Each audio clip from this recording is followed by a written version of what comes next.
Okay, I know you've heard this before, but I want you to listen to it one more time, just a short piece of it. 47% who are with him, who are dependent upon government, who believe that they are victims, who believe that government has a responsibility to care for them, who believe that they're entitled to health care. Who believe they are entitled to health care. The same guy who said that, the same guy who just condemned people who believe they are entitled to health care, that same guy said this tonight to Ron Allen of NBC News. I care very deeply about the American people and people in different socioeconomic circumstances. We've talked about my record in Massachusetts. Don't forget, I got everybody in my state insured. 100% of the kids in our state have health insurance. I don't think there's anything that shows more empathy and care about the people of this country than that kind of record. So 100% of the kids in Massachusetts are now entitled to health care thanks to Mitt Romney. But that also means those kids are among the people Romney condemns out of the other side of his mouth for believing they are entitled to health care. And right after Romney beamed with pride to Ron Allen for making health care an entitlement for virtually everyone in his state, that same Mitt Romney got up on the stage minutes later and said this. Obamacare is really exhibit number one of the president's political philosophy, and that is that government knows better than people how to run their lives. Joining me now are Karen Finney, former DNC Communications Director and an MSNBC contributor, and Robert Reich, former Labor Secretary under President Clinton and a professor of public policy at the University of California, Berkeley. Professor Reich, the Romney flip-flopping now is it's virtually instantaneous. They're now separated by minutes.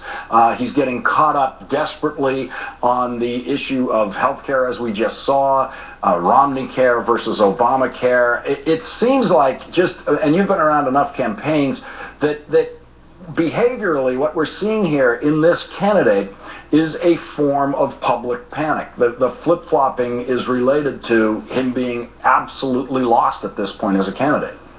I think that's right, Lawrence. It's a form of desperation. Yes. What this candidate is displaying is a lot of different voices yelling into his ear from different aides, different political advisors who are saying, you've got to be this kind of candidate. No, you've got to be this kind of candidate. Some of them are saying in response to that 47% video, you've got to show compassion. So all day today, Romney in Ohio was going around saying his heart ached for people who were unemployed. He is proud of what he did with health care in Massachusetts. He's proud of the entitlements he created. But that same Romney, hearing from another political advisor, probably shouting in the other ear, is back to his same right-wing kind of bloodlust. I mean, the kind of right-wing craziness that has characterized the Republican Party for years now, and that he wants to appeal to get out the vote among the base. Now, we know he's been criticized, and he's been criticized from this desk, and you too, Bob Reich, about not including the specifics in his tax proposals. He says he's going to cut every income tax rate by 20%, but that's going to be balanced somehow by changes in deductions. Let's listen to how he talked about that today. Small businesses typically pay tax at the individual tax rate. And so our individual income taxes are ones I want to reform, make them simpler. I want to bring the rates down. By the way, don't be expecting a huge cut in taxes, because I'm also going to lower deductions and exemptions. But by bringing rates down, we'll be able to let small businesses keep more of their money. So Karen Finney, there he is, with the standard message up to today, which is, I want to bring the rates down. And then the next sentence is, but don't be expecting a huge tax cut because I'm also going to lower deductions. I mean, his problem is we've asked him for specifics. He didn't give us any, but he sure left his audience confused with the way he said that.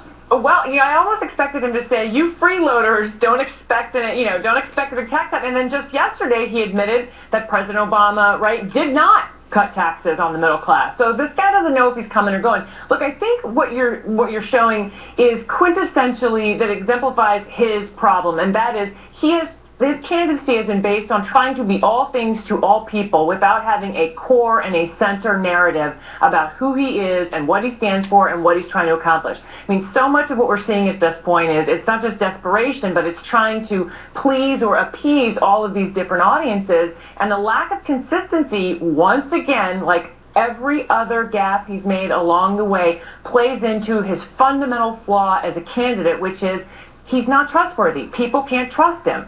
So if you're, a voter, an undecided voter sitting at home, and you see yesterday he said the thing about Obama, today he says don't expect a big tax cut, you're thinking, I don't know what this guy is going to do. And just the incompetence in that and the uncertainty of that is not something you can afford when you're a challenger going up against an incumbent president. Now we see, yes, some Republicans have been saying, let Romney be Romney. I've been hearing that a lot over the past week. The problem with let Romney be Romney is that there is no Romney to be. Yeah. Right. Right, that's a big problem. But I just want to, he's been flailing around trying to prove that he cares about 100% of the population for a week now. Let's listen to how one of his least eloquent defenders makes the case that Mitt Romney really does care about everyone. Let's listen to Rush Limbaugh trying to make that case. Look, I know some of you people are not excited about Romney, but the bottom line is, folks, I don't care who you are. If you are a gay, one-armed amputee on the Upper West Side having coffee at Zabar's right now, there's not one thing Mitt Romney's done to you yet. And there's not one thing Mitt Romney plans on doing to you. But whatever your economic circumstance is, Mitt Romney's had nothing to do with it. So, Bob Reich, I guess he's right there for every gay, one-armed amputee on the Upper West Side of Manhattan. I could make almost less sense of that than I can make of Mitt Romney. Look, you know what?